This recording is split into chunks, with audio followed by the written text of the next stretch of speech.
amid the ravaging security challenge in the country. The Middlebelt Forum has advised its people to use whatever is available to defend themselves against terrorists. The forum said it had lost faith in the President Muhammadu Buhari government to secure the lives and property of Nigerians. In statement, Dr. Pogu Bitrus, national president of the group, said the refusal of the government to deal with perpetrators of recurring killings reveals its complicity in the gale of bloodshed shredding the Middlebelt region. He urged the Middlebelt people to be security conscious as they commemorate the death of resurrection of Jesus Christ. The statement read, "The attention of the Middlebelt Forum has been drawn to the renewed vicious attacks on communities of the Middlebelt region in southern Kaduna, southern Kebbi, Niger, Plateau and Benue State that have led to hundreds of lives lost and decimation of our once thriving communities." On March 8, 2022, daredevil terrorists mounted an ambush for members of a vigilante group called Yakansai in Zuru, Kebbi State, and eventually killed 65 of them. Attempts by the security forces to bring the bandits to justice led to the murder of 13 soldiers and 5 policemen, bringing the total number of the dead to 83. 1 week after the assault on Zuru Emirate, the bloodthirsty criminals attacked a police station in Nasco town in Magala local government area of Niger State on March 15, 2022, where they slaughtered no fewer than 8 people, comprising the divisional police officer, 3 policemen, and 4 members of the community's vigilante group. Hey! 1 week after the murder of the DPO and 7 others in Nasco, another group of butchers dressed in military uniforms on March 22, 2022, launched an attack on 4 communities, Sonje, Agban, Katanga, and Kadako, all within Kagoro Chiefdom in Kaura local government area of Kaduna State. No fewer than 34, according to the Kaduna State government, were murdered and 35 homes razed down, less than 7 days after the bedlam. On the 4 Kagoro communities, members of a madcap gang bombed an Abuja-Kaduna bound train on March 28, 2022. The blood-spilling outlaws abducted scores of passengers and murdered 8 persons, among others.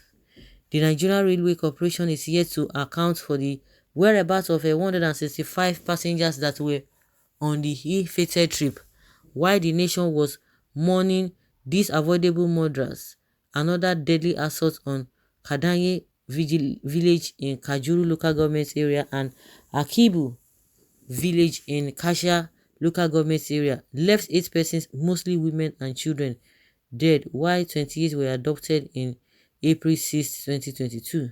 This killing seemed to have hit the peak on Sunday, April 10, 2022, when another group of armed brigands pounced on 4 villages in Kanam local government area of Plateau State and killed about 80 people in cold blood. While these communities were still in deep mourning, another terror group launched yet another deadly assault on a military base located in Pole Wire village in Benengwari local government area of Kaduna State, slaying 12 soldiers and injuring 19 military personnel. To clearly convince the world they were in charge, the bandits in the video clip shot in front of the captured armored tank announced the release of the managing director of Bank of Agriculture, Alhaji Awan Ali Hassan, on compassionate ground, though they urged the release of the Boa MD. On the Ramadan season, the terrorists threatened to kill the kidnapped train passengers if the government did not meet their demands. Another group of gunmen would reenact a horror scene on Monday, April 11, 2022, in 3 local government areas of Logo, Taka, and Guma in Benue State by killing no fewer than 25 persons, including a traditional ruler, Zaki Unungu, Shayangi. In the three attacks on Plateau, Kaduna, and Benue that took place within 24 hours, no fewer than 17 lives were lost, including 12 military personnel. It is instructive that as the 2023 campaigns gather momentum, the intensity of this attack is set to increase, with the sole purpose of annihilating communities of the Middle Belt by the invaders. The increase of the level of massacres, the devastation of communities, and kidnapping of members of the Middle Belt region extraction is aimed at impoverishing and disempowering the people and catering chaos that will render them refugees in their own ancestral homes. The Middle Belt Forum completely condemns this gradual return to the bloody days of horrifying assault that are presently assuming a genocidal level. No nation can survive this level of crippling insecurity that has rendered life short and brutish for many communities in the Middle Belt region. We are irrevocably convinced that the federal government under Buhari has abandoned its constitutional responsibility of stopping these recurring deadly attacks on our peoples. We are still at a loss why the government has not found it expedient to engage local communities on how best to defend themselves against these highly sophisticated terrorists. We call on the international community to beam its searchlight on the horrendous massacres of the Middle Belt people being carried out under the watch of President Buhari.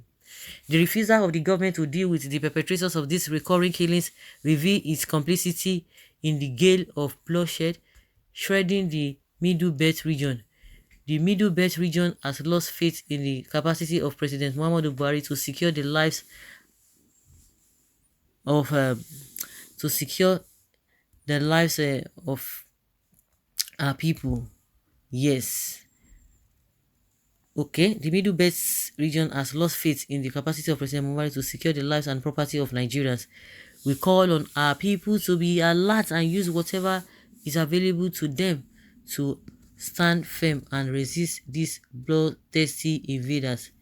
You think if the people begin to, that's another problem again, and that is the right thing to do, but the problem is that if they begin to retaliate, you see that the security men will not have that power to go after them again.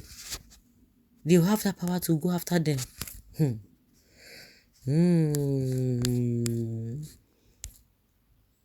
What would they do now? So guys, I'll leave your comment down there below and let's have your take.